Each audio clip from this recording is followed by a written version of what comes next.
My golden child sister held a party with underage drinking and tried to frame me of providing them alcohol, so I ruined her life and got her record marked with felony. My sister was 18, and was my mom's golden child. My dad thankfully has a good head on his shoulders, and always called my sister out on her poop. But my mom's interference always meant my sister got off easy anyway. This is what happened back then. My parents decided to take a vacation to ski in Aspen and let my sister watch the house for them. They told her no parties, but that was a rule she straight up ignored. A day after our parents left, my sister started sending out invites to a party, and she was promising free alcohol. I didn't see that post just yet, but my sister called me and asked me to go get alcohol for her party, because I was over 21 and could legally buy it. She also wanted me to pay for it and said she'd invite me to the party and introduce me to an easy girl in order to pay me back. I told her that I wasn't going to break the law to make her happy. She should never have told people her party would have alcohol. She screamed at me over the phone that I was ruining her life, and that she couldn't take back the invites now that they were all over her FB. I looked at her post and facepalmed. I told her that what she did was really stupid, and she and her friends were all underage, so it's illegal. She tried to say it'd only be illegal if I narked on them. I said I wouldn't narc, but I wasn't going to buy her booze either. She screamed at me some more, so I hung up the phone. Well, that night my sister had the party, and someone called the police for underage drinking. After being arrested and confronted by police later on,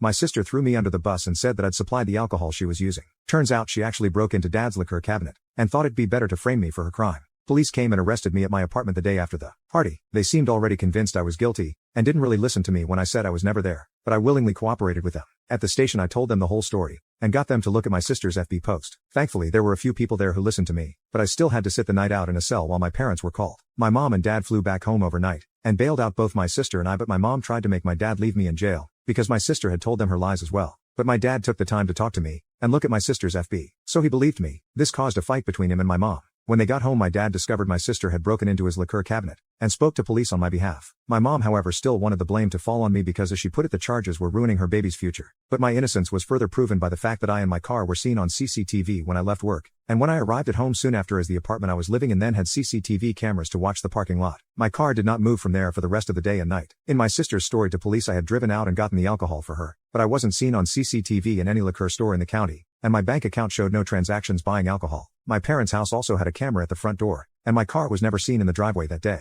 After being confronted with those facts, my sister's story changed to saying I already had the alcohol and gave it to her at my apartment. But my sister's car had never showed up at my apartment either, and there was like 3 cheap beers in my apartment fridge and no hard alcohol. My sister finally had to give up on her lies, and my parents were severely disappointed in her. But my mom still tried to convince me to take the fall for my sister. She came to my apartment, and actually demanded that I tell police that it was all my fault. I said I wasn't going to ruin my future for my sister. She refused to leave and went from demanding to begging. She even got on her knees and tried to convince me that she and my dad would make everything okay in the long run if I just took the blame now. I said I'd rather live my life poor than have that felony on my record. She threw a huge fit and started throwing things because I refused to do as she wanted. I threatened to call police and she left my apartment cussing me out like a mad woman. I've never heard so many F-bombs out of her before or since, but she kept them up all the way to her car, and followed it up with saying she should have boarded me before driving off.